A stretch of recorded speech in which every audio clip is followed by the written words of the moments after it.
আচ্ছা, কত ক্লাস পর্যন্ত আমরা ধরেন আলোচনা করেছিলাম যে লাস্ট ক্লাস আমাদের যেটা ছিল সেটা হলো যে একটা ল্যান্ডিং পেজে কনভার্সন রেট বাড়ানোর জন্য আমরা কি কি ধরনের অপটিমাইজ করতে পারি।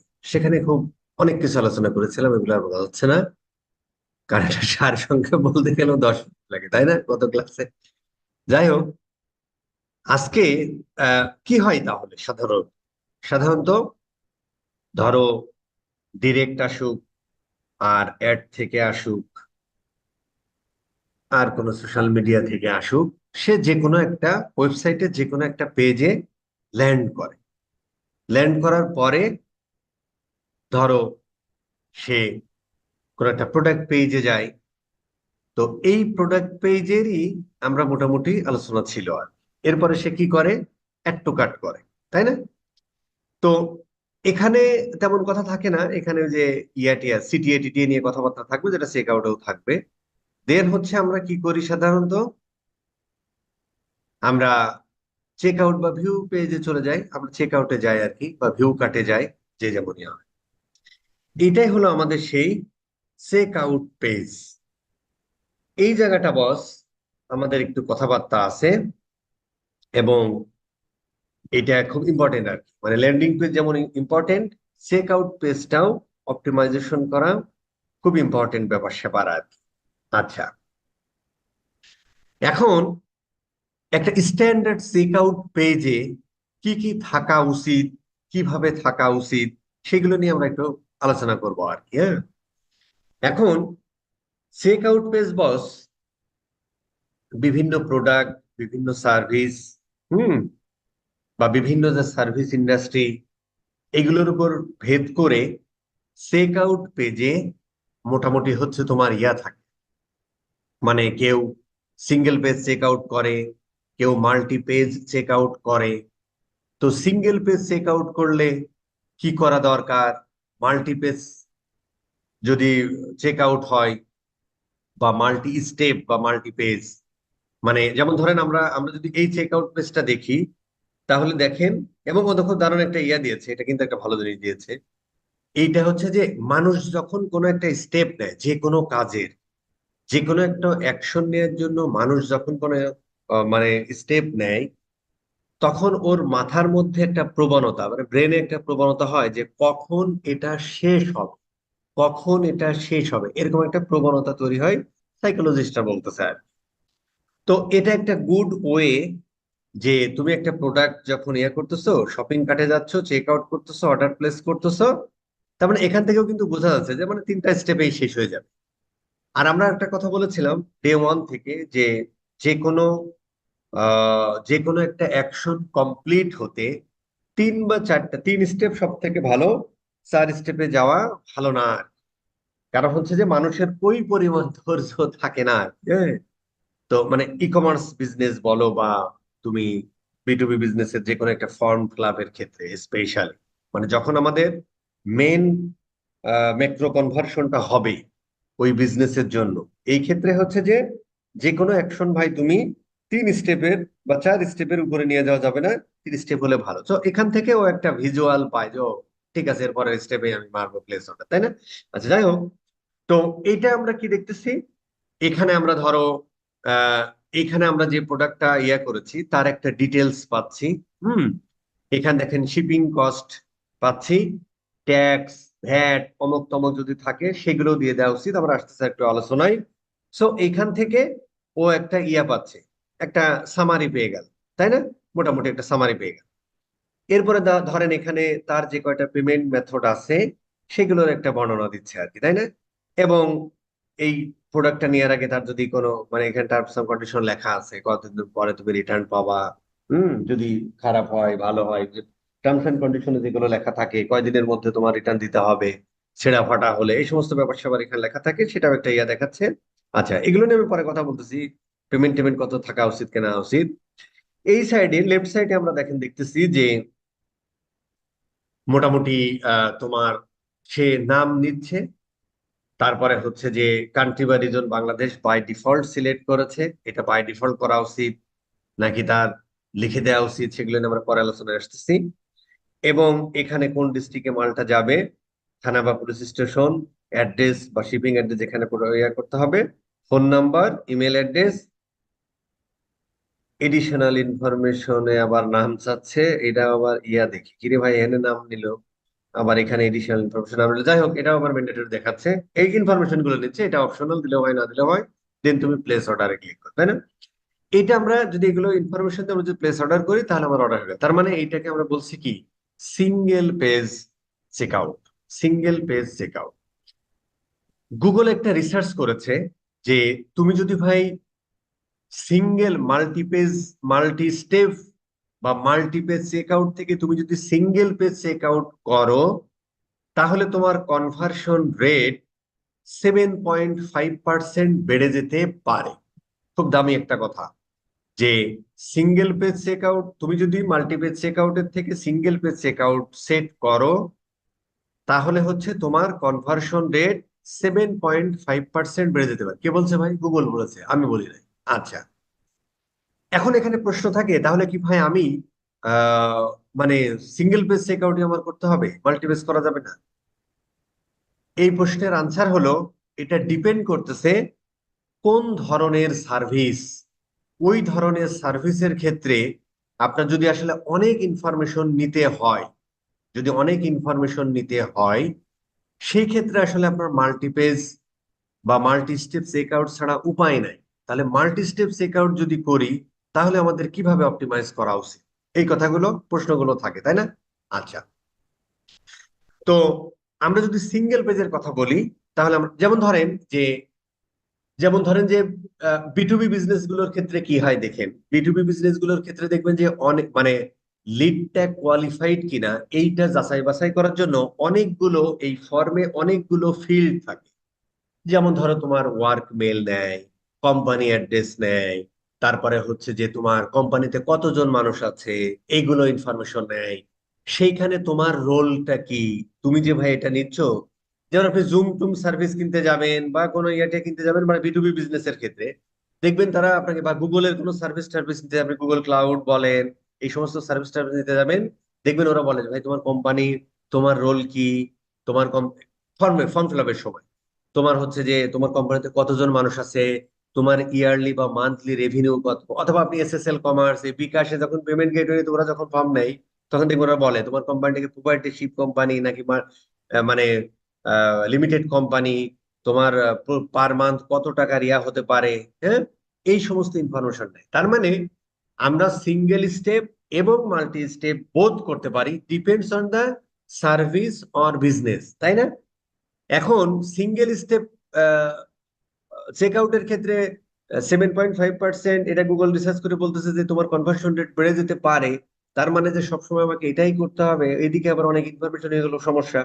সো আমরা দুটোই করতে পারি, বাট সাধারণত ই কমার্সের ক্ষেত্রে বা ম্যাক্সিমাম বিজনেসের ক্ষেত্রে যদি ইনফরমেশন কম থাকে, মানে যে ইনফরমেশন গুলো না নিলেই না, কম থাকে, সেই ক্ষেত্রে আমরা সিঙ্গেল স্টেপ করা ভালো। কারণ সিঙ্গেল স্টেপ করলে আপনার কয়েকটা জিনিস খুব ইয়া হয়, যেমন একজন ইউজার দ্রুত ফর্মটা ফিল আপ করে ফেলতে পারতেছে।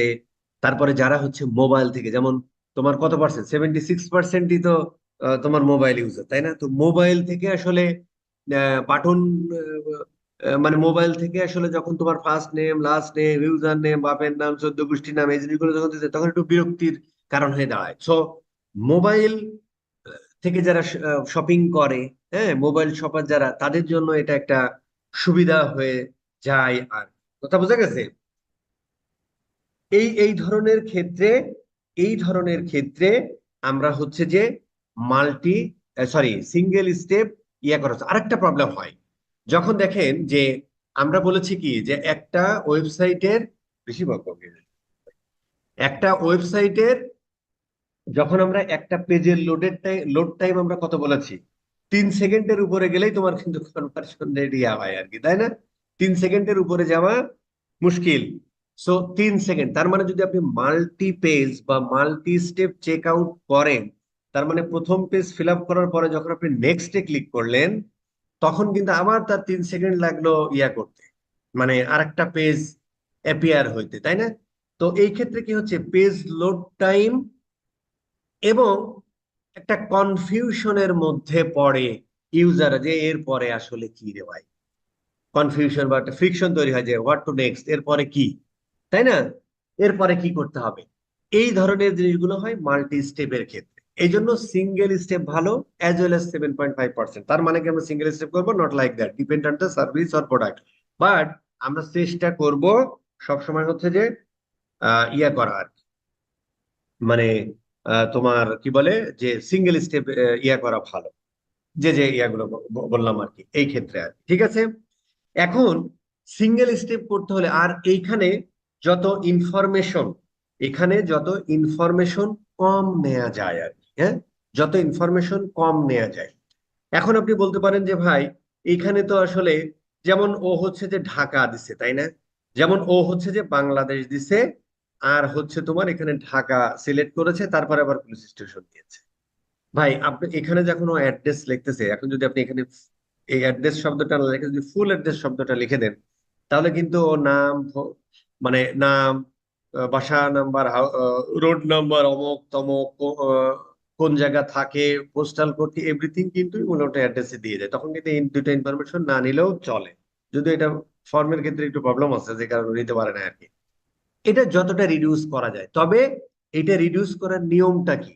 রিডিউস করার নিয়মটা কি ভাই আমার ইচ্ছা করে দিলাম না, ওই বিজনেসের পার্সপেক্টিভে, ওই বিজনেস, যেমন আমি যদি স্কিন কেয়ার শপের কথা বলি, এই বিজনেস আসলে একটা ইউজারের নাম নিল, ফোন নাম্বারটা নিল, ইমেল অ্যাড্রেসটা নিল, শিপিং অ্যাড্রেসটা নিল, এনাফ। আর কোনো কিছু, ইভেন ফোন নাম্বারও নেওয়ার দরকার নেই, মেল অ্যাড্রেস, মেল নাম্বার, মেলও নেওয়ার দরকার।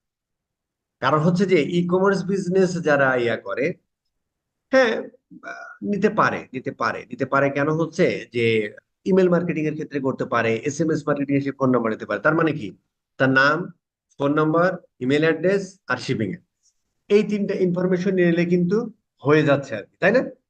কিন্তু ধরেন আমরা যে স্কিল আপার যেটা, এই বেটা কি করে, এ হচ্ছে যে ডিজিটাল প্রোডাক্ট কোড সেল করে। এইখানে যখন চেক আউট হয়, সেখানে কি তার এই শিপিং অ্যাড্রেস নেওয়ার দরকার আছে? কোনো শিপিং অ্যাড্রেস, কারণ এই এই প্রোডাক্টকে আপনি, এই মাল কি তার আপনি বাসায় পৌঁছে দিবেন, ডিজিটাল প্রোডাক্ট। সো এই সমস্ত ক্ষেত্রে ধরেন যে আপনার অ্যাড্রেস নেওয়ার দরকার নেই, কারণ তার বাসা, আপনার অ্যাড্রেস নিয়ে বাসায় কি আপনি যাবেন নাকি? দরকার নাই তো। তো ই কমার্স বিজনেসের ক্ষেত্রে অ্যাজ ওয়েল অ্যাজ ধরো যে তোমার আহ আহ, বা হচ্ছে ডিজিটাল প্রোডাক্টের ক্ষেত্রে এটা ডিপেন্ড করে। তার মানে যে ইনফরমেশন গুলো আপনার দরকার, কিভাবে বুঝবেন যে আমি যদি ফোন নাম্বারটা কালেক্ট করি, তাহলে তাহলে আমি SMS মার্কেটিং করতে পারবো। যদি আমি ফোন নাম্বারটা, ইমেল অ্যাড্রেসটা কালেক্ট করি, তাহলে আমি তাকে পরবর্তীতে ইমেল মার্কেট ক্যাম্পেইন করতে পারবো। এই ইন দ্যাট কেস আমরা ধরো যে তোমার এইভাবে চিন্তা করে আমরা ইনফরমেশন গুলো নিতে পারি। বাট ধরেন যে একটা ইয়া বিজনেস কি বলে, বাট লিড জেনারেশন, B2B বিজনেসের ক্ষেত্রে, সেখানে আমরা ওই ইনফরমেশন গুলো নিই কেন, বা গুগলে যে এই ইনফরমেশন গুলো নেই কেন? তার গুগল অবশ্য অনেক কারণে ইনফরমেশন নিতে পারে, গুগল অ্যাডসেন্স এর অনেক সময় ইয়া মানে অডিয়েন্স টডিয়েন্স বাড়ানোর জন্য, বা অন্যান্য কোম্পানিটা নেই কেন, লিডটা কোয়ালিফাই করার জন্য। তার ওয়ার্ক মেল shamim@skillapper.com, যখন এটা দিবে তখন ওই লিডটা কি হলো, ও, তার মানে এটা অবশ্যই কোম্পানিতে চাকরি করে, বা এই কোম্পানির ফাউন্ডার, বা এই কোম্পানির সামন, তা নাহলে পারে তার তো আর shamim@skillapper.com এই মেলটা, লিডটা কোয়ালিফাইড, ঠিক আছে? এই ধরনের ইনফরমেশন। তারপরে কত থেকে কতজন আছে, তার মানে যখন সে একটা ইনফরমেশন দিচ্ছে যে এই কোম্পানিতে কতজন মানুষ আছে, তখন সে বুঝে ফেলে এটা কি স্মল কোম্পানি না, মিড সাইজ কোম্পানি না, লার্জ কোম্পানি। তো স্মল কোম্পানি হলে আসলে তার যে প্রোডাক্ট বা সার্ভিসটা, সেটা আসলে কোন স্কেলে তাকে সার্ভিসটা দেওয়া যাবে, যদি মিড হয় তাহলে কেমন দেওয়া যায়, লার্জ হলে কেমন দেওয়া যায়। আবার এখানে প্রাইসিং করার একটা ব্যাপার থাকে, ঠিক আছে লার্জ কোম্পানি, ওদের এত বড়, ঠিক আছে এখানে আমার একটা ভালো ডিলিং হবে। এই যে লিডকে কোয়ালিফাই করা, এই ধরনের ইনফরমেশন নেওয়ার করতে আমরা অন্যান্য ইনফরমেশন নিয়ে থাকি। But single check out, single page check out বা ওয়ান পেজ চেক আউট হচ্ছে সব থেকে ভালো।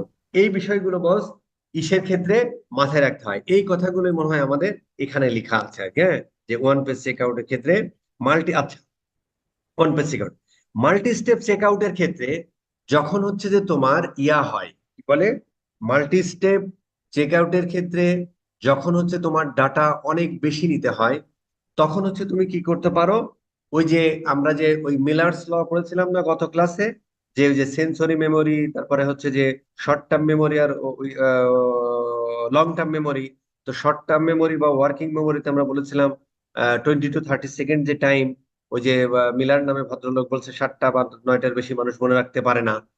তো ওই ক্ষেত্রে হচ্ছে যে উনার হচ্ছে মূলত তো ওই লটা ইয়াতে আর কি কমিউনিকেশন ইন্ডাস্ট্রির জন্য আর কি, ওটা কম্পিউটার সায়েন্সের লোকেরও পড়ায় মিলার্স। তো ওইখানে ব্যাপারটা হচ্ছে যে তখন হচ্ছে ও বলছে যে ভাই তোমার যখন ডেটা অনেক হয়ে যাবে তখন তুমি ডাটাটাকে চাঙ্কিং করে ফেলবা আর কি, মানে খন্ড খন্ড অংশে ভেঙে ফেলবা। তো যখন আমরা মাল্টি স্টেপ ইয়া করি, দেখেন ও সুন্দর করে তার, এবং এই যে মানুষের মাথার মধ্যে একটা প্রবণতা থাকে যে ভাই এর পরের স্টেপ কি, যাতে কোনো প্রকার কনফিউশন তৈরি না হয়। তো এই যে ওর লিখেছে প্রথমে শিপিং এন্ড গিফট অপশন, তারপরে পেমেন্ট এন্ড বিলিং অপশন, তারপরে রিভিউ এন্ড প্লেস অর্ডার। তার মানে ও হচ্ছে ডাটাটাকে যখন অনেকগুলো ইনফরমেশন নিচ্ছে, প্রথমে ইনফরমেশনটা নিল, তারপরে পেমেন্ট এন্ড বিলিং ইনফরমেশন নেবে, তারপরে প্লেস অর্ডার করবে। তার মানে 3 ধরনের ইনফরমেশন ও নিচ্ছে। তখন ও কি করতেছে, ডাটাটাকে খন্ড খন্ড অংশে ভাগ করে ফেলতেছে। ওই মানুষের যে ওই সাইকোলজিস্ট মিলার্স ভদ্রলোক বলেছে মানুষের মাথায় ওর বেশি মনে রাখতে পারে না বা ইয়া হয়, ওই যে এই জন্য উনি বলেছে যে ভাই তুমি যখন অনেক ইনফরমেশন যখন চাঙ্কিং করো, মানে ডাটাটাকে খন্ড খন্ড অংশে ভাগ করো, এবং যখন ও অল্প অল্প ইনফরমেশন এবং নেক্সট নেক্সট এবং পরের স্টেপ কি, যাতে ওর মধ্যে কোনো প্রকার কনফিউশন বা ফ্রিকশন তৈরি না হয়, হোয়াট টু নেক্সট, এর পরে কি বা এরপরে আমি কোথায় ক্লিক করব। এই জন্য ওই ডাটাটাকে এইভাবে এই যে প্রোগ্রেস বার দেয়া, অনেক সময় হচ্ছে যে এইভাবে স্টেপ 1 2 3 করে, আবার অনেক সময় হচ্ছে যে প্রোগ্রেস বার ইউজ করে। প্রোগ্রেস বার ইউজ করা মানে এইটা ফিল আপ করে ফেললো, তার মানে এইটুকু গ্রিন হয়ে গেল, বাদ বাকিটুকু ইয়েলো আছে।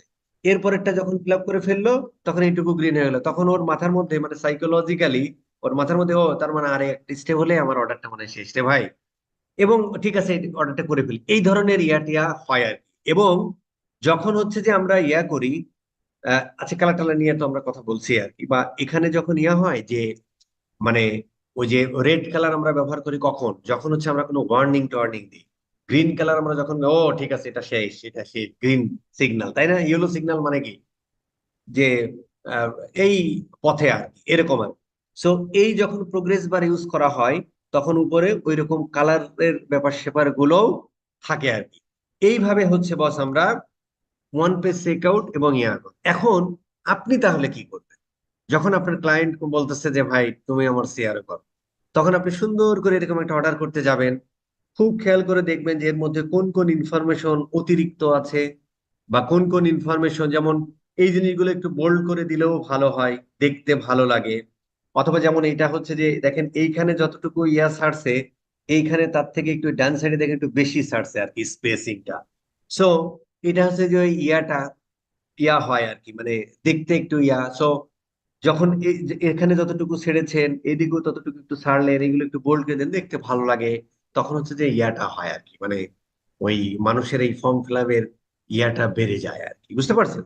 সো তাহলে আপনি কি করবেন, ক্লায়েন্টের কাছ থেকে যখন এই চেক আউট পেজে আসবেন তখন আপনি দেখবেন যে ঠিক আছে এই সমস্ত জিনিসপত্রগুলো ঠিক আছে কি নাই। যদি না থাকে তাহলে সুন্দর করে স্ক্রিনশট নিয়ে এইখানে ধরো এখানে তুমি এইটা, এখানে কোনো সুন্দর করে স্ক্রিনশট নিয়ে এখানে আমরা হচ্ছে ইয়াগুলো দিয়ে দিতে পারি। ধরো যে তোমার, ধরেন আপনি ওই স্ক্রিনশটটা প্রথম আমরা যে যেভাবে হচ্ছে যে রিপোর্টিংটা করতেছি আর কি, হ্যাঁ, আমরা যেভাবে রিপোর্টিংটা করতেছি আর কি, তুমি ভাই আহ my God রে, আজকে কি শেষ করতে পারবো না এই লাইন, ধরো আর কি। সো আমরা ধরো এই দুইটার ক্ষেত্রে কাছাকাছি তো, কারণ চেক আউট আর কি, ওয়ান পেজ চেক আউট আর মাল্টি স্টেপ চেক আউট, তাই না? এই জন্য হচ্ছে আমরা এই দুইটার ইয়া একবারে এখানে লিখে দিতে পারি, ঠিক আছে? অথবা আমরা আমরা হচ্ছে যে এইটাও নিয়ে নিতে পারি এখানে। ধরো যে আমরা এই তিনটাকে মিলে, কারণ এটাও এই তিনটা মিলে একটা ইয়া দিয়ে দিতে পারি আর কি। আমরা ক্লায়েন্টকে বলতে পারি যে ভাই আমি এই এই ফাইন্ডিংস পাইছি, তোমার এই এই করা উচিত, এখানে সুন্দর করে স্ক্রিনশট নিয়ে নেন আপনি যা যা পাইছেন এবং কি কি করা উচিত সুন্দর করে এখানে লিখে দেন, ঠিক আছে? তো এখানে তোমার কি কি বলা হতে পারে, যে ভাই তোমার যে ইনফরমেশন, ধরেন সে মাল্টি স্টেপ করে রাখছে, যেমন এলাহি দেখলাম একটা কাজ করতেছিল, আচ্ছা যাই হোক বাদ দেন আর। আহ, তো ধরেন আপনি এখানে খুঁজে পাইলেন খুঁজে পাওয়ার পরে আপনার কাছে মনে হয়েছে যে এখানে যে ইনফরমেশন গুলো আছে হয়তো সিঙ্গেল স্টেপ করে ফেললেই ভালো, কারণ সিঙ্গেল স্টেপের এই সুযোগটা আপনি কেন হাতছাড়া করেন? 7.5% কনভার্সন রেট বেড়ে। সো ক্লায়েন্টকে বললেন তোমার এখানে যে ইনফরমেশন গুলো আছে তুমি যদি সিঙ্গেল পেজে করে ফেলতে পারো তাহলে তোমার ভালো হয়। ঠিক আছে, আর যদি মাল্টি স্টেপ চেক আউট করো তাহলে তুমি একটা প্রোগ্রেস বার দাও, অথবা যে পয়েন্ট আকারে এভাবে বলে দাও যে ভাই এইটার পরে এইটা, এইটার পরে এইটা, এরকম আর কি। যদি না থাকে, আর যদি সবকিছু ঠিক থাকে ভাই এখানে তোমার কোনো পাইনি আর কি। আচ্ছা, আরেকটা পয়েন্ট এখানে দেখা যাচ্ছে যে রিডিউস নাম্বার অফ ফিল্ড, যে কথাটা অলরেডি কিন্তু আমরা আলোচনা করে ফেলেছি, যে ভাই এইখানে আমরা সর্বোচ্চ রকম চেষ্টা করব যে এখানে যত কম আমরা রাখতে পারি আর কি। যেমন এখানেও কিন্তু একটা দারুণ ডাটা আছে ভাই, এটাও কিন্তু রিসার্চ, গুগলের রিসার্চ। গুগল বলতেছে যে ভাই তুমি যদি একটা ফিল্ড বাদ দাও তোমার এই ফর্ম থেকে, একটা ফিল্ড যদি তুমি বাদ দাও তাহলে তোমার কনভার্সন রেট এটা 50% পর্যন্ত বাইরে যেতে। এখন এখানে খুব দামি কথা বলছি কিন্তু, যে ভাই এখানে তুমি যদি এখানে মানে একটা ফিল্ড এখান থেকে বাদ দাও তাহলে তোমার 50% কনভার্সন রেট বেড়ে যেতে। খুব দামি কথা কিন্তু। এখন প্রশ্ন হলো তাহলে আমি কোনটা বাদ দিব, এরকম একটা প্রশ্ন থাকে না? এর কিন্তু বস কোনো রুলস রেগুলেশন বা কোনো এআই এই সলিউশন দিতে পারে। সে একটা সাজেস্ট করতে পারে যে ভাই তোমার কাছে মনে হচ্ছে ডিস্ট্রিক্ট নেম নেওয়ার দরকার নেই কারণ তুমি ফুল অ্যাড্রেস দিচ্ছ, তুমি এটা বাদ দিয়ে দেখতে পারো। বুঝতে পারছেন? অনেক সময় দেখবেন কাস্টমাররা ফোন নাম্বার দিতে চায় না, আপনি ফোন নাম্বারটা কিছুদিন, ফোন নাম্বার 1 সপ্তাহ দেখতে পারেন ফোন নাম্বার ফিল্ডটা বাদ দিয়ে কনভার্সন বাড়ে কি। বুঝতে পারছেন? সেরকম কোনো ইয়ে নাই কিন্তু এই ফিল্ডটা আমরা চেষ্টা করব আমার বিজনেসের জন্য যে যে ইনফরমেশন না নিলেই নয়। একটা ই কমার্সের বিজনেসের ক্ষেত্রে আমরা ইমেল মার্কেটিং এর জন্য ইমেল নিতে পারি, আর হচ্ছে যে ফোনের জন্য SMS মার্কেটিং এর জন্য ফোন নম্বর নিতে পারি, এবং যেহেতু আমাকে শিপিং করতে হবে আমার ফুল অ্যাড্রেসটা নিতে পারি। এর বাইরে যা আছে সেই জিনিসগুলো আমরা যতটা রিডিউস করতে পারি। বাট অনেক সময় দেখা, ঠিক আছে আমি SMS, আমি ফোন নাম্বারটা একটু রিডিউস করে দেখি তো ফর্ম ফিল থেকে আমার কনভার্সন রেট বাড়ে কিনা। এরকম কিন্তু কোনো বাধা ধরা নিয়ম নেই।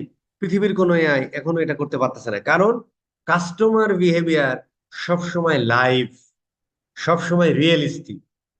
এআই ধরাটা বাট সে আপনাকে সাজেস্ট করতে পারে, এই জন্য আপনাকে এগুলো করে করে দেখতে হবে। এই জন্য এই অ্যানালিটিক্যাল যে জবগুলো সেইগুলো এআই রিপ্লেস করতে আপাতত পারতেছে না। আর কেউ দূর ভবিষ্যতে কি করে সেটা আমরা দেখবো না আর কি। এআই দিয়ে যদি সালমানের প্রমাণটা ধরা যাইতো তাহলে তা আর 1 সপ্তাহ আগেই ধরা খাইতো, তাই না? কিডিং করলাম। আচ্ছা, এখন এই হলো ব্যাপার আর কি। ঠিক আছে বস, এই জন্য হচ্ছে যে, বা আমরা যে ওই কথাগুলো আলোচনা করে ফেললাম যে ডিজিটাল প্রোডাক্টের ক্ষেত্রে হয়তো আমাদের শিপিং অ্যাড্রেস নেওয়াই লাগে না।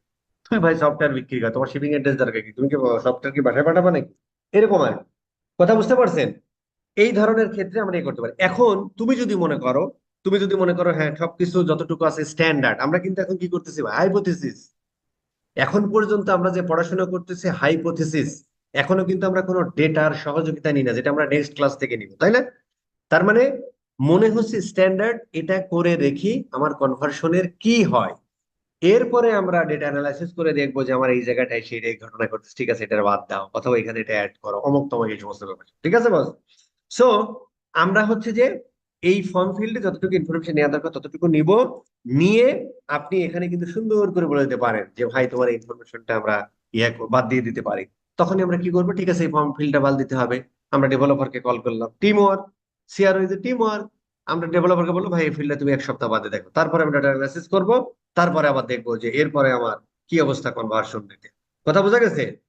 এই হলো মোটামুটি আমাদের কি বলে যে মোটামুটি স্ট্যান্ডার্ড চেক আউট ফেজে কি কি থাকে তার এই তিনটা নিয়ে আলোচনা করলাম আমি। আরো আসতেছি, এখানে রিপোর্টটা দিয়ে দিলাম। এরপরে খুব দারুণ একটা জিনিস, সেটা হলো visible CTA. Visible and single CTA, এই কথাটা লেখা আছে। Sorry, very visible and single city, এই কথাটা আমাদের বুঝতে হবে। আচ্ছা, আমরা যখন একটা ক্যাম্পেইন করি আমরা যখন একটা ক্যাম্পেইন করি অথবা আমরা যখন হ্যাঁ, আমরা যখন একটা ক্যাম্পেইন করি, আমাদের ক্যাম্পেইনের একটা অবজেক্টিভ থাকে। এটা যেন আমরা গুগল অ্যাডস, ফেসবুক অ্যাডস বা অমুক তমুক অ্যাডস করেছি, এগুলো আমরা জানি, একটা অবজেক্টিভ থাকে। এবং ওই অনুযায়ী আমরা কন্টেন্ট ডেভেলপ করি, আমরা ফানেল সাজাই, ওই অনুযায়ী করি, তাই না? এখন ধরো তোমার একটা ল্যান্ডিং পেজে, আমি চাচ্ছি, আমি একটা ল্যান্ডিং পেজে, ধরো আমরা যদি ওই ওয়েব হোস্টিং লিখে সার্চ দিই, এটা হচ্ছে যে আমি অ্যাড, এখান থেকে আমি এখানে আসলাম, গেট স্টার্টেড। হ্যাঁ, এখানে আহ নাই, get started, choose a plan, ওই গেলে গেট স্টার্টেড নিয়ে যাবে। হুম, এরকম আর কি। আমরা যদি এখানে গেট স্টার্টেড, আচ্ছা, তার মানে এখানে আমরা দেখলাম যে আমাদের সিটিএ ব্যবহার করা হয়েছে কত জায়গা ভাই? এখানে একটা সিটিএ ব্যবহার করা হয়েছে, এবং সে আমাকে বলতেছে ভাই তুমি স্টার্ট করো।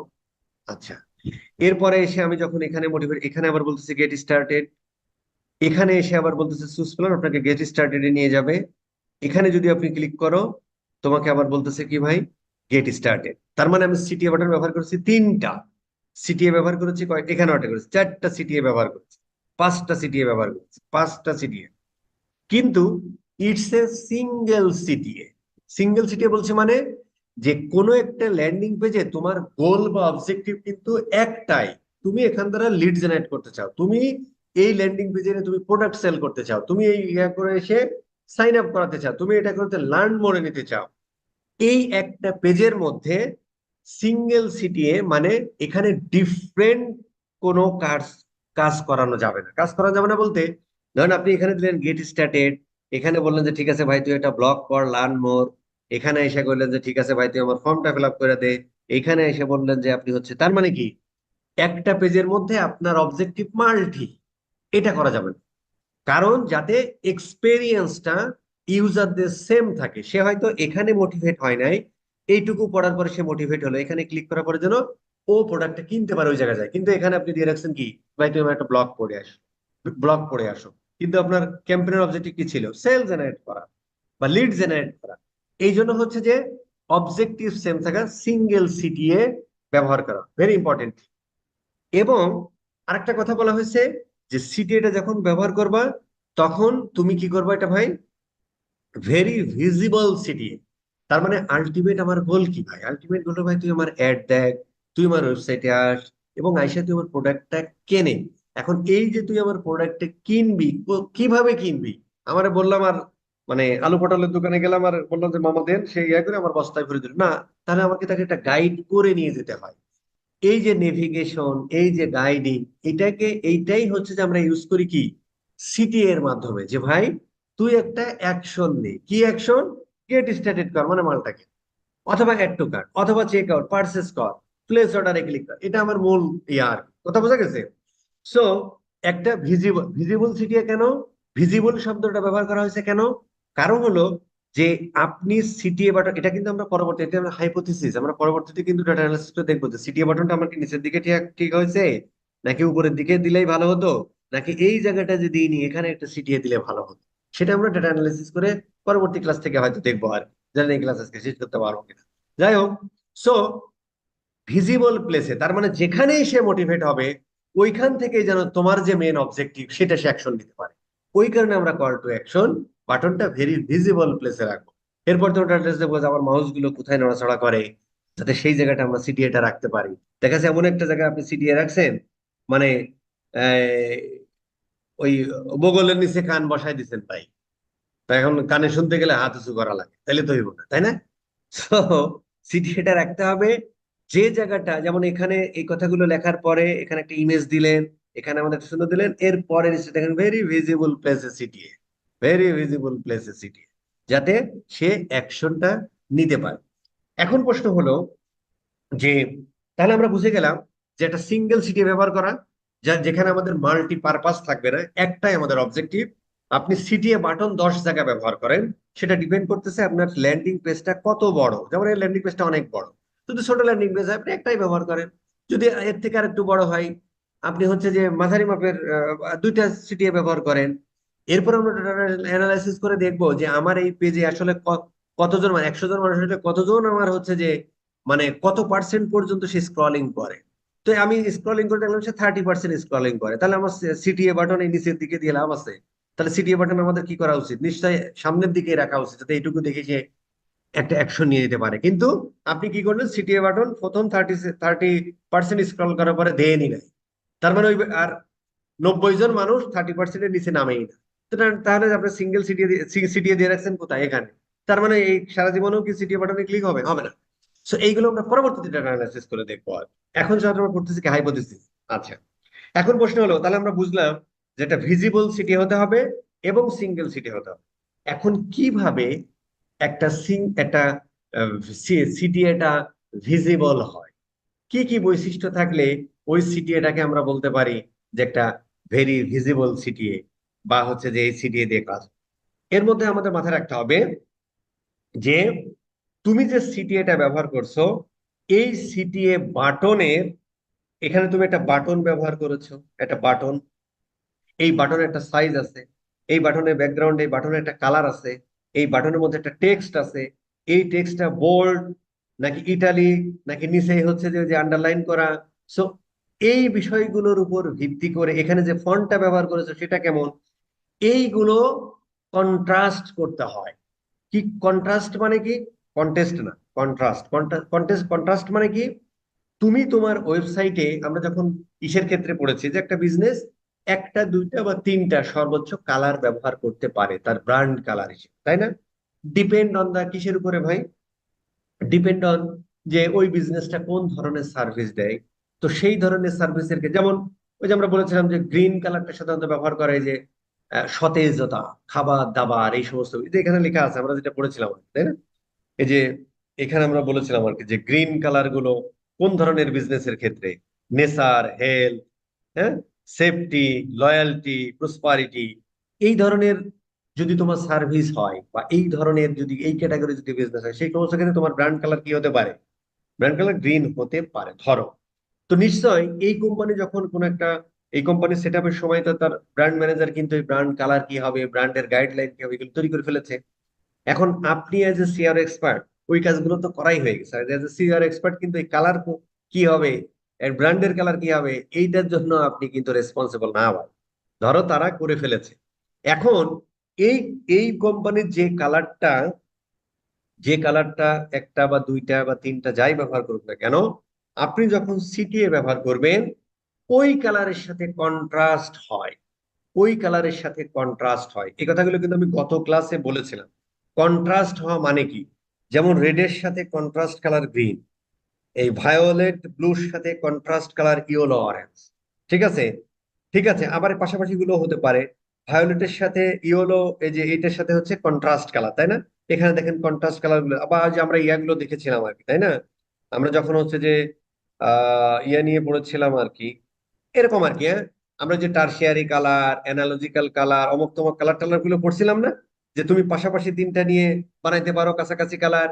তুমি এই প্রাইমারির সাথে এই যে সেকেন্ডারি, এই দুইটা মিলে তুমি তোমার ব্র্যান্ডের কালার করতে পারো। তো কালার কন্ট্রাস্টিং তখনই হয় যখন তুমি এই কালার হুইল দিয়ে ব্যবহার করো। তার মানে এই ভদ্র এখানে কিন্তু তুমি হুট করে একটা কালার বসাই দিতে পারো।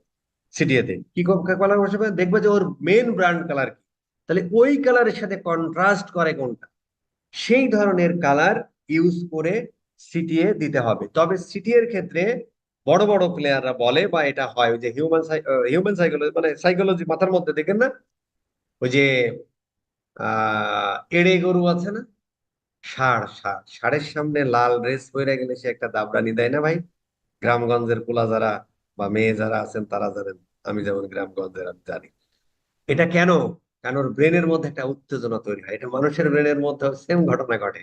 এই জন্য বলছে যে সিটিএ তে তুমি কন্ট্রাস্ট করবা, অ্যাজ ওয়েল এজ ট্রাই করবা তোমার ব্যবহার করা, তুমি ট্রাই করবা হচ্ছে ওয়ার্ম কালার, যাতে এটা দেখার সাথে সাথে ওই ইউজারটার ব্রেনে একটা উত্তেজনা তৈরি হয়। ওই যে পিটুইটারি গ্রন্থি থেকে রস নিঃসৃত হয়ে সারা শরীরে চলে যায়, একটা উত্তেজনা কাজ করে, মারে একটা ক্লিক, মারো get started click. That's the thing. ঠিক আছে? তার মানে একটা সিটিএ বাটন তখনই ভিজিবল হবে এবং অ্যাট্রাকটিভ হবে, আই ক্যাচিং হবে, যখন তুমি যেমন এই সাইজটা ধরেন, এই এই ইয়াটা আপনি এই এই মাথা থেকে এই মাথা পর্যন্ত দিলে বাটনটা দেখতে ভালো লাগবে না।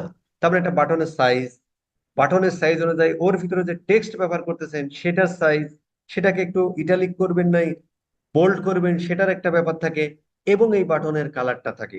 এইগুলোর উপর ভিত্তি করে ওই কালারটা, ওই সিটিএটা অ্যাট্রাকটিভ হয় বা ভেরি ভিজিবল হয়। কথা বোঝা গেছে?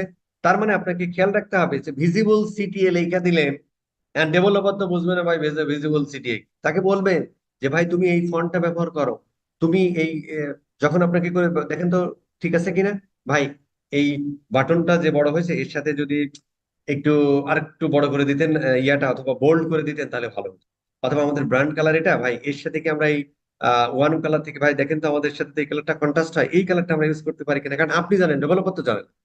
তখন হচ্ছে একটা জিনিসটা ইয়া হবে আর কি। এবং যে সিটিএ ব্যবহার করবেন সেই সিটিএটা অবশ্যই একটু অ্যাকশন অ্যাকশন ভাব থাকতে হবে। এখন প্রশ্ন হলো যে ভাই অ্যাকশন অ্যাকশন ভাব থাকতে হবে, এটা আসলে কিসের উপর ডিপেন্ড করছে? এটা ডিপেন্ড করে তোমার ক্যাম্পেনের অবজেক্টিভ কি। তুমি যদি অ্যাওয়ারনেস করো তাহলে তো তোমার অ্যাকশনের কিছু নাই, জাস্ট তুমি এই দেখেন এখানে কিন্তু গুগল এর ফেসবুক এর না শিখলে বুঝতে একটু সমস্যা। যে তুমি ভাই অ্যাওয়ারনেস ক্যাম্পেইন চালাও, তো তোমার অ্যাওয়ারনেস ক্যাম্পেইনের মেন কেপিআই কি, কতজন মানুষের কাছে অ্যাডটা দেখছে, এবং কতজন মানুষের কাছে রিচ হয়েছে, আর কতটা ভিউ হয়েছে, তাই না? এখানে তো আর অ্যাকশনের কিছু নাই, তাই না? সো এখানে যদি তুমি সব নাম লিখে রাখো নো নিড। কিন্তু তোমার ক্যাম্পেইনের অবজেক্টিভ কি, ওয়েবসাইট ট্রাফিক, তখন তুমি বলে ক্লিক নাও, ক্লিক নাও। এই যে ক্লিক, শুধু ক্লিকও আপনি লিখে দিতে পারতেন, এখানে লেখা থাকলো ক্লিক, তার মানে ও একটা কনফিউশনে পড়ে গেল, হোয়াট টু নেক্সট, কনফিউশনে পড়ে গেল, আরে কি হবে। এই যে ইউজার, কিন্তু যখন আপনি লিখেছেন ক্লিক নাও, তখন ও বুঝতে, তার মানে এখানে আমাকে ক্লিক করতে বলতেছে, তখন সে চলে যাচ্ছে কোথায়, ক্লিক করে চলে যাচ্ছে। সো এটাও ডিপেন্ড করে কি, তোমার ওই ফানেলিং এর কোন স্টেজের ক্যাম্পেইনের ক্ষেত্রে তোমার এই ল্যান্ডিং পেজটা, এই ল্যান্ডিং পেজে অ্যাওয়ারনেস হয় তখন তুমি একভাবে দাও, লার্ন মোর বা ইয়াটিয়া। যখন তোমার হচ্ছে যে ট্রাফিক, মিডল অফ দ্য ফানেলে করো।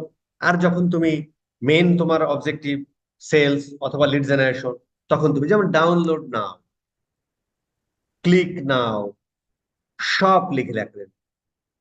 সব মানে কি রে ভাই, শপে নিয়ে যাবে দেখি, কিন্তু যখন লিখবেন শপ নাও, অর্ডার নাও, এই যে একটা অ্যাকশন অ্যাকশন ভাব বুঝাইতে হবে অ্যাকর্ডিং টু ক্যাম্পেইন অবজেক্টিভ, কোন ক্যাম্পেইন অবজেক্টিভের জন্য এই ল্যান্ডিং পেজটা, ওই অনুযায়ী একটা অ্যাকশন অ্যাকশন ভাব থাকতে হবে। সেটা আমাদের বোঝাতে হবে সিটি এর মাধ্যমে। আচ্ছা, আরেকটা হচ্ছে যে সিটি এটা সাধারণত, কারণ হচ্ছে যে আমরা একটা ইয়ে পড়েছিলাম না, ওই যে হারমান এবিংহাউসের একটা ল পড়লাম না গত ইসে, যে ভাই মানুষের হচ্ছে যে প্রথমে মনে রাখতে পারে আর শেষের দিকে মনে রাখতে পারে, অথবা শেষের দিকের কোন একটা ল্যান্ডিং পেজের শেষের দিকের ইনফরমেশনের উপর ভিত্তি করে, একটা ইউজার ডিসিশন নেয়, তাই না?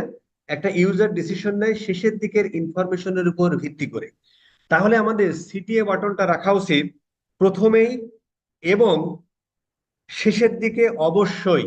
এছাড়াও যদি আপনার ল্যান্ডিং পেজটা অনেক বড় হয়, আপনি প্রত্যেকটা ইনফরমেশনের পাশাপাশি এরা যেমন ব্যবহার করছে এইভাবে আপনি ব্যবহার করতে পারেন। বাট অবশ্যই সিটিএ বাটনটা শুরুতে এবং শেষের দিকে ব্যবহার করতে হবে, কারণ ওই অনুযায়ী, কারণ মানুষের সাইকোলজি তার শেষের ইনফরমেশন, আমরা যেটা ইসের ইনফরমেশন দেখে বুঝেছিলাম আর কি। কিসের বলে, ওই যে আমরা যে অ্যানালাইসিস করার সময় যে ইয়াটা আর কি। আরে ভাই, অ্যানালাইসিস করার সময় আমরা যে ইয়াটা করেছি, মানে অ্যামাজনের যে ইয়াটা দেখেছি, তাই না, ওখানে আমরা বলেছি ঠিক আছে, দ্যাটস ইট। আচ্ছা, এইবার এখানে খুব দারুণ একটা কথা আছে যে পেমেন্ট অপশন তোমার ওয়েবসাইটে বলতেছে যে তোমার এখানেও কিন্তু হচ্ছে ভাই এখানেও কিন্তু আপনার ওই কথাগুলো লেখা আছে, তুমি কি ফাইন্ডিংস পাইলা ওই ল্যান্ডিং পেজ অ্যানালাইসিস করে, এবং ক্লায়েন্টকে তুমি কি বলতেছো, এই কথাগুলো ভাই আমি লিখতেছি না, তাহলে এই অনেক বড় হয়ে যাবে আর। বুঝতে পারছেন মানে আসলে ট্রেনিং এ অনেক কিছুই করা যাবে না আর। হুম। বাট এর কিছু শর্টকাট মেথড আমি দিব না। হুম। এটা হয়তো দেখাবো না, ঠিক আছে, দেখাবো না। মানে আপনার কিছুই করতে হবে না, আপনি শুধু এরকম একটা এই আপনার এই এইটাই কপি পেস্ট করবেন, ঠিক আছে? যেমন এখানে যেমন আমরা অনেক কিছু দিচ্ছি না, এই যে প্রোগ্রেস বার, আপনি যখন করবেন তখন এটাতে প্রথমে কপি করে নিন, কপি করে ক্লায়েন্টকে যখন দিবেন তখন তো ভাই আপনার এই স্ক্রিনশট দেওয়ার দরকার, আমার বোঝানোর জন্য দেওয়া লাগতেছে, তাই না?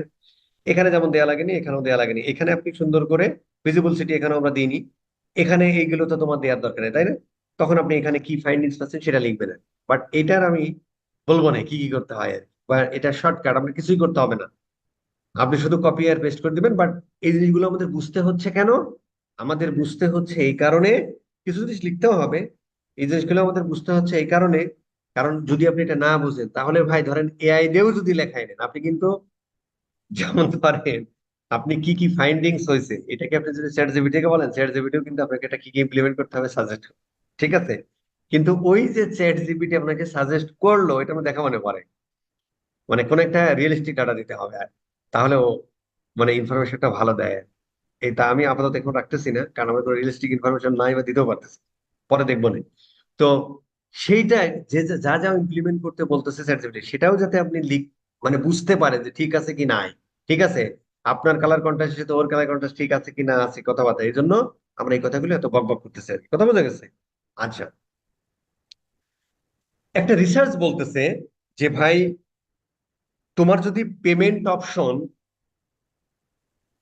ধরো অনেকে সিঙ্গেল পেমেন্ট অপশন ব্যবহার, হ্যাঁ just শুধু পেপাল, ধরো শুধু পেপাল ইউজ, শুধু স্ট্রাইপ ব্যবহার ধরো।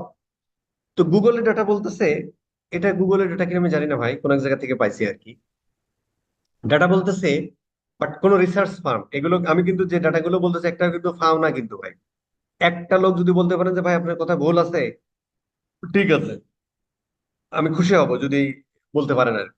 সো যাই হোক, মানে এই ডাটাগুলো খুব ইম্পর্টেন্ট, এবং এই জিনিসগুলো যে যখন আপনি ক্লায়েন্টকে এই কথাগুলো বলবেন যে ভাই তোমার কেন শুধুমাত্র এই একটা পেমেন্ট মেথডে ভাই, তুমি আরো কেন ব্যবহার করতেছো না ভাই, কেন ব্যবহার করো ভাই তুমি, আবার ওটা কোথাকার কুতু পয়সা কি কথা বলতেছো? ও বলতেছে যদি তোমার পেমেন্ট অপশনের ল্যাকিংস থাকে তাহলে তোমার 11% কার্ড অ্যাবান্ডন হতে পারে। তার মানে 100 জনের মধ্যে 11 জন, মানে 100 জন card card add to card করছে, এরপরে 100 জন মানে ওয়েবসাইটে আনাই কিন্তু বর্তমান সময়ে এত অ্যাড, এত মানে এত অ্যাডভার্টাইজিং আমরা সারাদিনে দেখি, এত ব্র্যান্ড অ্যাডভার্টাইজিং করে, মানে একটা মানুষকে ওয়েবসাইটে আনাইটা, ওয়েবসাইটে ল্যান্ডিং পেজ ভিজিট করে আপনি অ্যাড টু কার্ট পর্যন্ত নিয়ে গেছো, সেখান থেকে যদি এই ল্যাক অফ পেমেন্ট অপশনের কারণে 11 জন লোক মানে ইয়া করে কি বলে, অ্যাবান্ডন করে, সে বাউন্স ব্যাক করে চলে যায়, এর থেকে দুঃখের কথা আর আছে? তার মানে তোমার যদি ল্যাক অফ পেমেন্ট অপশন থাকে তার মানে তুমি ভেরিয়াস, তুমি ওয়াইজ রাখো, তুমি স্ট্রাইপ রাখো, এই যে ডিসকভার অমুক তমুক visa PayPal Google pay Amazon pay, তারপরে হচ্ছে যে এটা কি ভাই অ্যাপেল পে, যত পেমেন্ট অপশন তুমি রাখবে তত ভালো। এবং এতে মানে ওই যে তোমার ওইটা হয় আর কি, যে 11% যে কার্ড অ্যাবান্ডন হয় এটা তোমার রিডিউস হয়ে যাবে তুমি যদি ভেরিয়াস পেমেন্ট মেথড রাখো। এই কথাটা ক্লায়েন্টকে বলার মাত্রই তো এখন তোমাকে কি করতে হবে ভাই, এই জিনিসটা দেখতে হবে যে ক্লায়েন্টের কি কি পেমেন্ট মেথড আছে, এর কি কি আছে ভাই, এর শুধু এসএসএল কমার্স আর ক্যাশ অন ডেলিভারি, বাংলাদেশের জন্য ভেরি গুড, আর দরকার নেই আর কিছু দেওয়ারও, ঠিক আছে? সো অন্যান্য দেশের ক্ষেত্রে বা আপনারা কাজও করবেন বাইরে, আর বাংলাদেশের ক্ষেত্রে তো সমস্যা নেই, যারা নিজের বিজনেস বা বাংলাদেশে কাজ করবে তারা কোনো সমস্যা নেই, এইভাবে আর কি, মানে যে পেমেন্ট মেথড গুলো আছে। সো এইটা আমরা ক্লায়েন্টকে বলবো যে ভাই তুমি এখানে যদি থাকে যে ভাই তুমি এই পেমেন্ট মেথড গুলো বাড়াইতে পারো, এটারও কিন্তু তুমি অ্যানালাইসিস করতে পারো গুগল অ্যানালিটিক্সে, যে ভাই কে কোন পেমেন্ট মেথডের মাধ্যমে পেমেন্ট করেছে। পেমেন্ট ইনফো আমরা ই কমার্স ট্র্যাকিং এর ক্ষেত্রে যদিও এটা আমাদের একটু নিয়ে টাফ হয়, যেখানে আমরা শেখানোর সময় একটু মেন্টররা গড়িমসি করি, ওই যে সে কি পেপালের থ্রু দিয়ে পেমেন্ট করলো নাকি স্ট্রাইপের থ্রু দিয়ে পেমেন্ট করলো নাকি অ্যাপেল পে দিয়ে, তো এই ইনফরমেশন জানেন, তো আপনি দেখতেছেন যে কোনটা থেকে বেশি হয়, এটা একটা অ্যানালাইসিস হতে পারে আর কি, বাট আমরা এটা অ্যানালাইসিস করে আমরা এটা করতে পারি। বাট 11% তোমার ইয়া ইয়া করার ক্ষেত্রে, মানে কাটামানোর যাতে না হয়, আপনি ফাউন্ডিং করে দেখলেন, ফাইন্ডিং করলেন যে ভাই এই আছে, ক্লায়েন্টকে আপনি সাজেস্ট করলেন যে ভাই এই পেমেন্ট মেথড তুমি, এখন আপনি বলতে পারেন যে ভাই কোন কোন পেমেন্ট মেথডের কারণে কিভাবে ব্যবহার করবো? ভাই আপনি তো ম্যাক্সিমাম মাস্টার কার্ড ভিসা এই যে discover PayPal Google pay Amazon pay আপনি জানেন। এইবার আপনি গুগল একটা সুন্দর করে সার্চ দেন যে অ্যাভেল পেমেন্ট গেটওয়ে বা পপুলার পেমেন্ট গেটওয়ে, আপনার ক্লায়েন্ট কোথায়? ইউএসএ, ব্যবসা করে কোথায়? ইউএসএ, তাই ইউএসএ এর লোকজন ইউএসএ এর পেমেন্ট গেটওয়ে ব্যবহার করবে, তাই না? তো এখন আপনি দেখলেন এর মধ্যে বললেন যে এইগুলো আছে, মোস্ট পপুলার কোনগুলো, তার মধ্যে কোনোটা বাদ পড়েছে কি? যদি বাদ পড়ে ক্লায়েন্টকে বলতে পারে তুমি এটাও অ্যাড করতে পারো। আর যদি একটা দুইটা ব্যবহার করে তাহলে তাকে আরো বলতেই হবে। That's it. কথা বোঝা গেছে? ফাইন। আরেকটা জিনিস হলো, এটাও খুব একটা ইম্পর্টেন্ট জিনিস, অটো ফিল ফিচার। এইটা আমার খুবই বিরক্ত লাগে। কোনো জায়গায় যে যদি কোনো কিছু কিনতে যাই, ধরেন একবার ইনফরমেশন দিলাম, উপরে একটা রেড মার্ক করে বললো ভাই তুমি ইনফরমেশন দাও। পরের বার ইনফরমেশন দিতে যে আমি যে এতক্ষণ ধরে ভাই এই নাম, বাপের নাম, 14 গোষ্ঠীর নাম লিখলাম, উপরে একটা মেসেজ দিল যে ভাই তুমি ইনফরমেশন দাওনি, তাই তুমি পরবর্তী স্টেপে যেতে পারছো না। যখন আমি নতুন করে দিয়ে যাচ্ছি তখন নতুন করে আবার এই ফাঁকা আসে। কেমন লাগে? একটা বিরক্তিকর না? যেখানে এত এই অ্যাড্রেস এত সময় ধরে লিখলাম, এই ফোন নাম্বার লিখলাম, আবার এই ছোট্ট ভুলের জন্য আবার আমাকে একদম ব্ল্যাঙ্ক একটা ফর্ম ফেল দিল, এ ভেরি। সো এইটা রিসার্চ বলছে যে তুমি যদি অটোফিল অপশনটা রাখো, অটোফিল অপশনটা রাখো, তাহলে হচ্ছে যে তোমার এখানেও একটা ডাটা আছে, গুগল বলেছে, এখানে একটা ডাটা বলেছে যে ভাই মানে এটা হচ্ছে কনভার্সন রেট, মানে ফর্ম ফিলাপ রেট, মানে ফর্ম ফিলাপ কমপ্লিশন রেট তোমার 25% বেড়ে যেতে পারে তুমি যদি অটো ফিলটা ব্যবহার করো। খুব খেয়াল করে দেখেন, 25% কিন্তু কনভার্সন বাড়ে না যদি অটো ফিল ব্যবহার করো। 25% ফর্ম ফিল আপের রেট বাড়ে। যে 25% যদি তুমি অটোফিল রাখো, তাহলে 25% বেড়ে যেতে পারে কি form fill up completion rate. তো ই কমার্সের ক্ষেত্রে একটা ফর্ম ফিল আপ মানে তো আসলে পার্সেস, এক্ষেত্রে তুমি ইয়া বলতে পারো। কিন্তু B2B বিজনেস এর ক্ষেত্রে একটা ফর্ম ফিল আপের ইয়া মানে কি একটা লিড পাওয়া। তার মানে কিন্তু কি তোমার এটাও বলতে পারেন কনভার্সন রেট 25% কনভার্সন রেট বাড়ে যেতে। ব্যাপারটা একই আর কি, একটা ফর্ম ফিল আপ করা মানে তো কনভার্সন। এই ক্ষেত্রে আমাদের অটো ফিল ব্যবহার করা ভালো। এখন অটো ফিল আছে দুই ভাবে আপনি করতে পারেন। আপনি এই ওয়েবসাইটের অ্যাপ্লিকেশন লেভেলে করতে পারেন, অ্যাজ ওয়েল অ্যাজ প্রত্যেকটা ব্রাউজারে, প্রত্যেকটা ব্রাউজারে অটো ফিলটা হচ্ছে যে ইয়া থাকে, মানে বাই ডিফল্টই থাকে। এই যে আপনি যদি এই যেমন ক্রোমে যদি এখানে তিনটা গুল্লুতে ক্লিক করেন, যদি এখান থেকে সেটিংসে যান, এখান থেকে যে অটো ফিল এন্ড পাসওয়ার্ড এইটা এই অন করে রাখতে হয় আর কি। হ্যাঁ, যদি আপনি অন করে রাখেন, অন করে যদি রাখেন তাহলে যেমন এই যে আমার এই পেমেন্ট মেথড দুইটা সে সুন্দর করে সেভ করে রাখছে। আমি এখন পরবর্তীতে যখন কোনো একটা জায়গা পারচেস করতে যাই, সে আমার সামনে দেখায়, আমি একটা ক্লিক করি, তখন আমার এই ফর্মটা অটো ফ্লাপ। ঠিক আছে, এইটা। আরেকটা হচ্ছে যে কিছু কিছু সিকিউরিটি রিজনের কারণে এই জিনিসটা করতে দেয় না। যে ভাই এখানে তুমি একটা একবার ফর্ম, এই যেমন আমার দেখেন সেভ করা আছে, আমি যখন দিব তখন দেখেন সব অটো ফিল হয়ে গেল, সো আমি বাইসা গেলাম। এটা খুব ইম্পর্টেন্ট। অথবা আমি ফার্স্ট টাইম এখানে আসলাম, আসার পরে এটা কিন্তু ব্রাউজার অটোফিল থেকে গেছে, কিন্তু অনেক ইয়ে আছে যে এই ধরো তোমার এই ডিটেল দেওয়ার পরেও ভুল হয়েছে, সে একটা সুন্দর নোটিফিকেশন দিয়ে বলবে তুমি এটা করোনি, তারপরে এটা ব্ল্যাঙ্ক করে ফেলে। এইটা হচ্ছে যে এই অ্যাপ্লিকেশন, এটা কি এটা ওয়েব অ্যাপ্লিকেশন আমরা কাজ করতেছি না, এটা ওয়েবসাইটে কাজ করতে না, এর ব্যাক এন্ডে সম্ভবত এটা ডেভেলপারকে বলে বোঝাতে হবে যে ভাই অনেক সময় ইনফরমেশন ফিল আপ করতে গেলে আমার ব্রাউজারে অটোফিল আছে, তারপরেও হচ্ছে যে আমি যখন ইনফরমেশন দিয়ে কোনো একটা ভুল হচ্ছে আমার নতুন আবার প্ল্যান করে দেখাচ্ছে, তখনও এই অ্যাপ্লিকেশন লেভেলে ওই ইয়াটা ওই ক্যাশিংটা করে দেয়, যাতে যেটা এই মাত্র লিখলো পরবর্তীতে লিখতে গেলে এরকম ক্লিক করলে যেতাম ইয়াতে চলে আসে। এটা একটু প্রবলেম হয়, দেখে নিতে হবে। সো এটা যদি করেন ফর্ম কমপ্লিশন রেট কত বেড়ে যেতে পারে, 25% বেড়ে যেতে পারে। এটাও ভেরি ইম্পর্টেন্ট। দেখেন সিআরওর মজাটা কি জানেন? সিআরও যে আহামরি কিছু তা কিন্তু, কিন্তু খুব ডিমান্ড। ছোট্ট একটা চেঞ্জে আপনার অনেক ঘটনা ঘটে যেতে পারে। এবং এইগুলো যদি আপনি করেন, ফিউচারে এবি টেস্টিং টেস্টিং নিয়ে যখন আমরা কথা বলবো, যদি আমরা এগুলো করে ফেলেন, হয়তো প্রথম অবস্থায় এই 2 4 3 4 5 10 সপ্তাহ, 2 4 3 সপ্তাহ এরকম যাবে, 1 মাস 2 মাস যদি আপনি এভাবে একটু অপটিমাইজ করেন, ওই বিজনেসের কিন্তু কনভার্সন রেট বেড়ে যাবে, তাতে কোনো সন্দেহ নেই। তাহলে ক্লায়েন্ট, আপনার অ্যাডের কস্ট সেম, অ্যাডের কস্ট সেম, যতগুলো ইউজার ট্রাফিক আসতেছে ওয়েবসাইটে সেম, শুধুমাত্র আপনি কি করতেছেন ভাই, কনভার্সনটা বাড়া দিচ্ছেন, ও রেভিনিউ উড়ে যাচ্ছে। সেখান থেকে কি ভাই আপনার 500 1,000 ডলার দিবে না? কারণ আপনি তো ইয়া করেন, আপনি কি করেননি ভাই, আপনি তো ভাই ওর কাছে অতিরিক্ত কিছু দাবি করেন ভাই, তোর আগে এত টাকা খরচ হইতে কয়টা সেল, এখন সেম টাকা খরচ হয় এত বেশি সেল হয়, তো তুই আমার ওখান থেকে ভাই কয়টা টাকা দিবি না? কাহিনী শেষ। এই হলো মোটামুটি কি অটোফিল অপশন আর কি। অনেক সময় বকবক করে ফেলছি, একটু প্রশ্ন প্রশ্ন নিয়ে আর কি। বেশি বকবকিং হয়ে যাচ্ছে নাকি ভাই?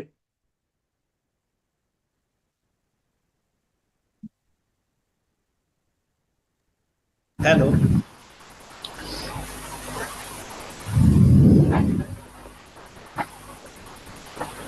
থাক, কোনো কথা বলতে হবে না। আচ্ছা।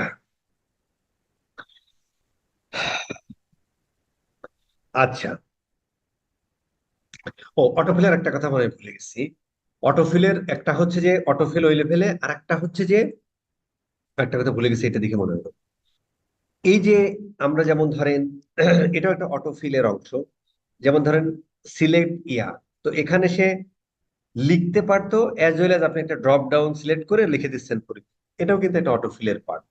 তো যে ইনফরমেশন গুলো এইভাবে দেয়া সম্ভব, সেই ইনফরমেশন গুলো এইভাবে ড্রপ ডাউন করে ব্যবহার করা ভালো। তাহলে লিখতে গেলে তার কষ্টও হলো না, ভুলও হলো না। অ্যাজ ওয়েল সে সহজে একটা ক্লিক করে সুন্দর করে এখানটা সার্চ দিল, কোথায় ভাই? কুষ্টিয়া, ধরো, সুন্দর করে কাহিনী শেষ। এটা একটা অটোফিলের অংশ, দ্যাটস ইট। আচ্ছা, ফাইন।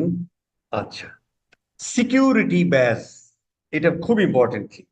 সিকিউরিটি ব্যাজ, দেখেন এখানে খুব দারুণ দারুণ রিসার্চ আছে। এই রিসার্চে বলতেছে যে যে 17 থেকে 19%, 17 to 19% কার্ট অ্যাবান্ডন হয়, কারণ তারা ইউজাররা ইউজাররা তাদের ক্রেডিট কার্ডের, তাদের পেপালের ইনফরমেশন শেয়ার করতে গিয়ে তারা নিজেদেরকে সিকিউর ফিল মনে করে না। নিজেদেরকে মানে তার ওই ক্রেডিট কার্ডের, তার ওই পেপাল অ্যাকাউন্টের সিকিউর ফিল করে না। এর কারণে 17 to 19% কার্ট অ্যাবান্ডন হয়। ওই একই কথা, 100 জন মানুষ তুমি ওয়েবসাইটে নিয়ে আসছো, সেখানে ভাই অ্যাড টু কার্ট করছে 20 জন। ওই 20 জনের মধ্যে যদি আবার 17 থেকে 19% কার্ড অ্যাবান্ডন করে, এই সিকিউরিটি মানে সে ফিল করে, ভাই এখানে এই ওয়েবসাইটে আমার পেপাল ইনফরমেশন দিয়ে সে সিকিউর ফিল করতেছে না, কারণ হ্যাক হয়ে যেতে পারে, তার পেপাল থেকে কেটে তার ক্রেডিট কার্ডের ইনফরমেশন, ডেবিট কার্ডের ইনফরমেশন ফিল করতেছে না। এই ক্ষেত্রে মানুষের সাইকোলজিক্যালি এই ধরনের সিকিউরিটি ব্যাজ যদি আপনি ইউজ করে থাকেন, কোথায়? যেমন এই ওয়েবসাইটের এখানে যেমন যে পেমেন্ট পার্টনার, যেমন ওরা ব্যবহার করছে না, এটা আপনি হয়তো এসএসএল কমার্স, হ্যাঁ, এটা হয়তো আপনি এখানেও ব্যবহার করতে পারতেন। হ্যাঁ, অথবা আপনি এখানে কোনো এক জায়গা, যে এই যে আহ, এই যে এই ইনফরমেশন মানে এখানে যে আপনার সবগুলো থাকতে হবে, নট লাইক দ্যাট। আপনি শুধু পেপালের টানেন, আপনি শুধু পেপালের টানেন। ওইগুলো পেপালেরটা ভাই, এইগুলো হচ্ছে বিভিন্ন কোম্পানি, এরা কি করে জানেন? এরা হচ্ছে যে এর মধ্যে কিছু কোম্পানি আছে, মানে সবাই সিকিউরিটি কোম্পানি, কেউ এসএসএল সার্টিফিকেট, এসএসএল মানে ওই যে এসটিপিএস, এটা সার্টিফাইড কোম্পানি আছে এর মধ্যে। এর মধ্যে হচ্ছে পেমেন্ট সলিউশন আছে। এর মধ্যে হচ্ছে যে বিভিন্ন ধরনের সাইবার সিকিউরিটি কোম্পানি আছে, যারা আপনার ওয়েবসাইটের কি কি সিকিউরিটি ফ্লজ আছে, কি কি সিকিউরিটি লুপ হোল আছে, সেইগুলো চেক করে দেয়। যেমন এই যে এই কোম্পানিটা, এই যে যেমন ট্রাস্ট ওয়েব, খুব নামকরা একটা কোম্পানি, সাইবার সিকিউরিটি কোম্পানি।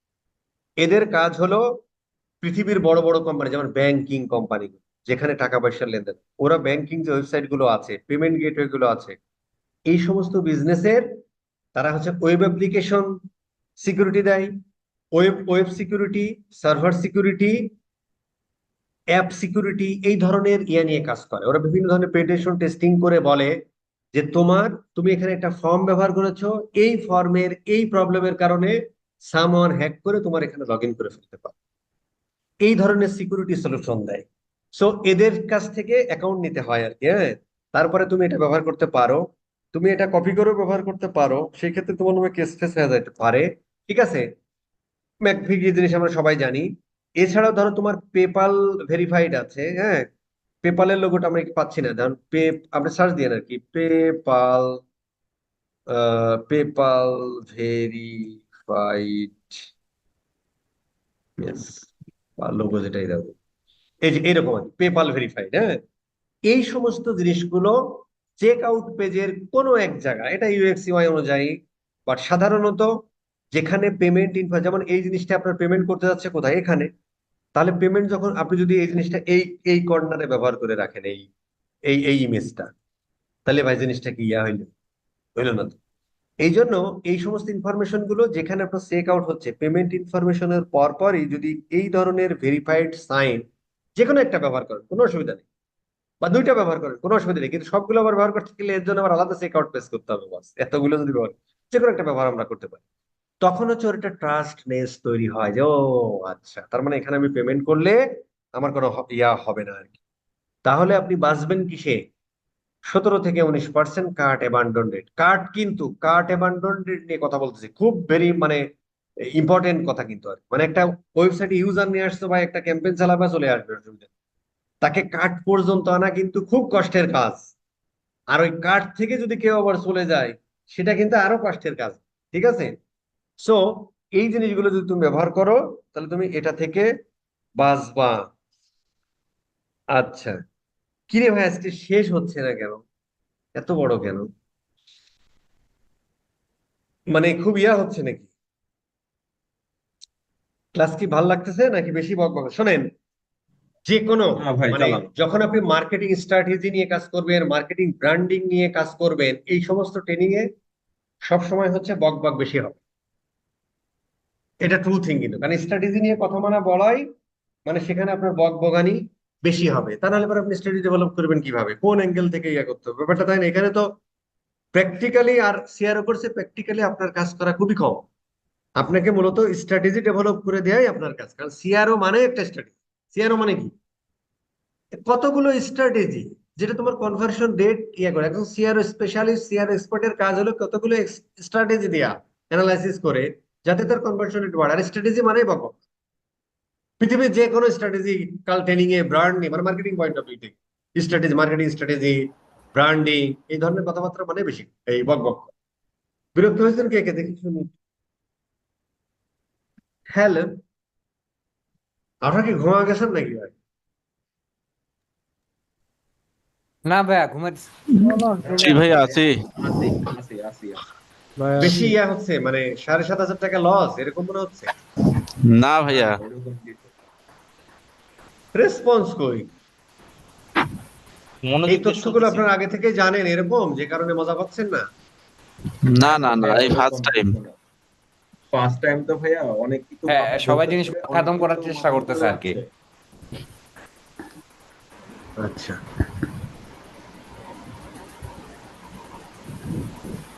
আচ্ছা,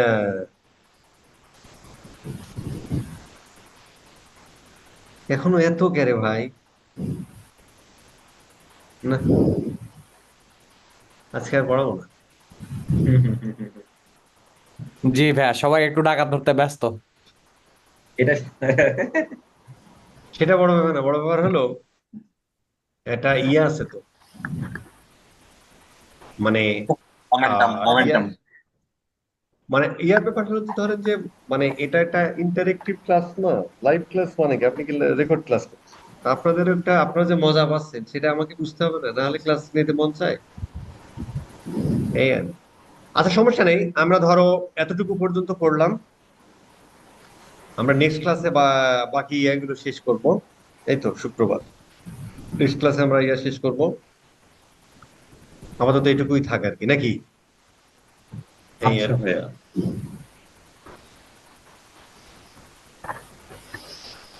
7 নাম্বার ক্লাস, হোমওয়ার্ক কিচ্ছু না, জাস্ট এই জিনিসটা করতে হবে বস।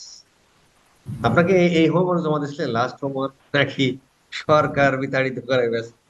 না ভাইয়া, লাস্ট হোমওয়ার্ক কেউ জমা দেয়নি। এগুলো করতে হবে বস, এই জিনিসগুলো দেখেন, আমি একটা কথা বলি, মানে আপনার সামনে এমন অপরচুনিটি আসবে, আপনাকে যেন আফসোস করতে না হয়, আহারে ওই দিন যদি এই জিনিসগুলো প্র্যাকটিস করতাম তাহলে আমার এই জিনিসটা হাত ছাড়ায়। কিন্তু এই অপরচুনিটি আপনার আসবেই, মানে আমি গ্যারান্টি দিচ্ছি। যারা digital marketing, data driven digital marketing, AI driven digital marketing শিখেছেন, তাদের এই অপরচুনিটি আসবেই, সিআরওর কাজ তার আসবেই, যতদিন যাবে তত আসবে এবং ইনশাআল্লাহ। আসতেই হবে। এবং এটা না হলে পারে ওই ইনশাআল্লাহ। বিজনেস, স্মল মিডিয়াম লেভেলে যাদের বিজনেস করেন তারা সাস্টেন করতে পারবে না। কারণ আপনার অ্যাড কস্ট এমন পরিমাণে বাড়তেছে, এত বিজনেস দুনিয়ায় আসছে যে ভাই অ্যাড কস্ট এত পরিমাণে বাড়তেছে, ওর বিজনেস করে মানে ব্রেক ইভেনে যাওয়াই টাফ হয়ে যাচ্ছে। তখনই আপনার সিআরও দরকার, যে ভাই তুই এই টাকা খরচই কর, এখান থেকে তুই রেভিনিউ বাড়াই দিই যাতে তোর প্রফিট আসে। ভাই তুমি যদি 100 টাকায় বিক্রি করো তাহলে রেভিনিউ, তাহলে এখান থেকে তোমাদের 10%, 15% প্রফিট হয়, তাহলে 15 টাকা লাভ হলো। কিন্তু তুমি 100 টাকায় খরচ করো, তুমি যদি এটারে 30% করে যেতে পারো তাহলে তোমার 30 টাকা প্রফিট হবে না? তার মানে কি তোমার অ্যাড কস্ট ওই 100 টাকায় আছে, কিন্তু তোমার আগে ছিল 15 টাকা, তুমি 15 টাকা প্রফিট করেছো, এখন তুমি 30 টাকা প্রফিট করছো, তাহলে তুমি বিজনেস সাস্টেন হবে কিভাবে? তখনই সিআরও দরকার। এই জন্য এই সিআরও না হলে পর এই যে ফাইবার টাইবার এরা কি ছাগল যেটা ডাটা অ্যানালাইসিস করবে? সিআরও যে আলাদা নিয়োগ করে করছে এমনি? নো। এবং এই লেভেলের এবং এটাতে এক্সপার্টাইজও কিন্তু কম, বা এই লেভেল এক্সপার্টাইজ হতে হলো তাই কিন্তু প্রিভিয়াস বেশ কিছু কোর্স করে আসতে হচ্ছে। তার মানে রাতারাতি যে এখানে ওই যে ই কমার্স ট্র্যাকিং এর মতো রাতারাতি যে হচ্ছে একটা জেসন আপলোড করে দিয়ে চেঞ্জ করে দিলাম মেজারমেন্ট আইডি, জিটিএম আইডি, আর হয়ে গেল নিয়ে নিলেন $50 $100, এই এই এই এটাতে এরকম না। সো এই জায়গাটা কিন্তু কাজের অপরচুনিটি যেমন বেশি আছে, আপনার হচ্ছে যে অর্ডার ভ্যালু নেওয়ারও বেশি সুযোগ আছে। সে একটু কষ্ট হলেও বস করে না, এই আর কি। তো বেঁচে থাকলে কথা হবে। বস একটা অবজারভেশন আমরা একটু শেয়ার করতাম। আমরা চেক আউটের এটা পরবর্তী ক্লাসটা আমরা নেক্সট ইয়ার নিবো আর কি। এটা অর্ধেক হলো ধরেন, হ্যাঁ। বস একটা অবজারভেশন, সেটা হচ্ছে যে আমি ওই আপনি যে 6টা ক্লাস নিয়েছিলেন এর উপরে আমি 15টা ওয়েবসাইট পুঙ্খানুপুঙ্খ অ্যানালাইসিস করলাম আপনার ওই যেভাবে ক্রাইটেরিয়া দেখাইছিলেন, এবং সর্বশেষ আপনার চেক মানে বাউন্স রেটটা চেক করলাম। তো আপনার যে অ্যানালাইসিস আসলে আহ, আমরা শেখার পরে দেখলাম যে যেভাবে বিশ্লেষণ করলে আহ, সবকিছু ফাইনালি গিয়ে আমরা যেভাবে অ্যাসেস করলাম, করার পরে দেখা যাচ্ছে যেটা আমাদের কাছে মনে হচ্ছে যে এটা ঠিক না, সেটার বাউন্স রেট বেশি। এবং এটা আমি প্রমাণ পাইছি, আমি 6টা মানে ক্লাসের সারমর্ম দিয়ে দেখলাম যে ওই 6টা ক্লাস দিয়ে আসলে অনেক কিছুই করা যাচ্ছে আর কি। তো ধন্যবাদ আপনাকে। তো ওই 6টা ক্লাস করেও তো অলরেডি অনেকে কাজ করে ফেলছে না।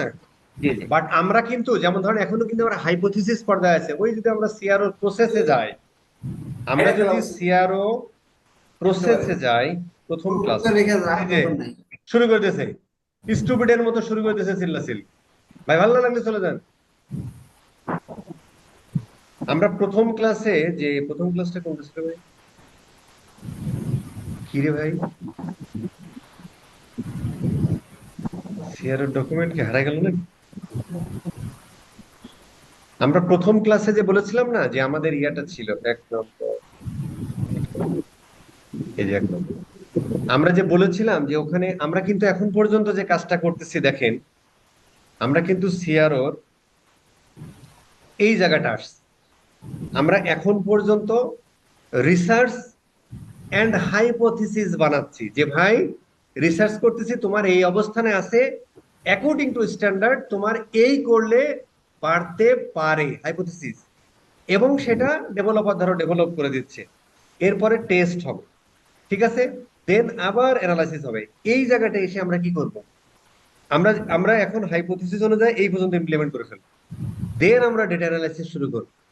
এবার ডেটা অ্যানালাইসিস অনুযায়ী আবার আমরা ডেভেলপ করব, আবার আমরা এইভাবে যাব। তার মানে কি, এখন পর্যন্ত আমরা রিসার্চ অ্যাকর্ডিং টু স্ট্যান্ডার্ড আমরা হাইপোথিসিস করে ডেভেলপারকে দিয়ে আমরা টেস্ট পর্যন্ত আসি ধরো, যেটা স্ট্যান্ডার্ড।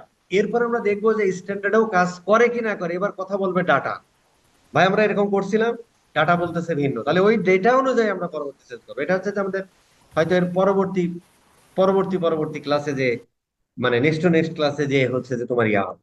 মানে ওই ওই ওই জায়গাগুলোতে আমরা যাব, আমরা জিএফ এর ডেটা অ্যানালাইসিস নিব, আমরা ইসের খুব দারুণ হবে জিনিসগুলো। শিখেন, খুব দারুণ স্কিল, খুব দারুণ স্কিল। ওকে, বেঁচে থাকলে কথা হবে। হ্যাঁ, আসসালামু একটা আলাইকুম। প্রশ্ন ছিল। করেন। যখন প্রশ্ন করার কথা বললাম তখন বলছিলেন ঘুমাচ্ছিলেন। না বস, এটা অন্য বিষয়, তো এই কারণে বলি নাই। ঠিক আছে, বলুন। বস, এই সিআরওর কথা আউট অফ মার্কেটে বা অন্য বড় ভাইয়ের কথা জিজ্ঞেস করলে তারা ভিডিও অডিট আর পিডিএফ অডিটের কথা বলে। কি বলে?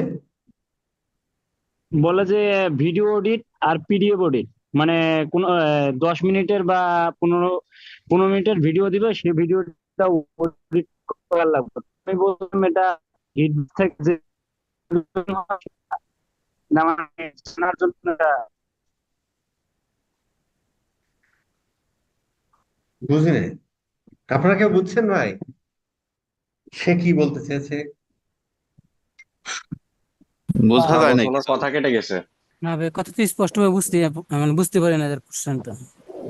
জাস্ট উনি বলছে যে ওনার বড় ভাই বা আউট মার্কেটে যখন সিআরওর কথা বলা হয় তখন ওই ভিডিও এডিটিং আর ফটো এডিটিং বলতে সিআরও নাকি বোঝায়। নো উনি নো নো না ভাই, সেটা না। ভিডিও মানে 5 মিনিটের অডিট বলছে উনি। অডিট করতে চায়।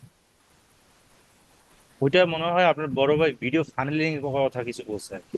কারণ 10 মিনিটের ভিডিও এডিট করে তো আপনি সিআর না না, আমি বলছি যে- আমি বললাম যে ভিডিও